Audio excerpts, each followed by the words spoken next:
we are going to load the media into the VnM8. To do that, we're going to lift up the side like a clamshell. And the media is going to go and rest right here.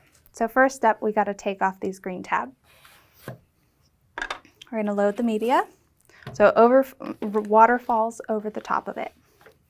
We'll put that green guide back on. And then it's going to go underneath this white guide. And it's going to be hugged by these two white tabs. And then there's a sensor, so it needs to go underneath this green guide, where it's going to then rest on the platinum rollers up in the front. And that's how you load the media in the VnM8.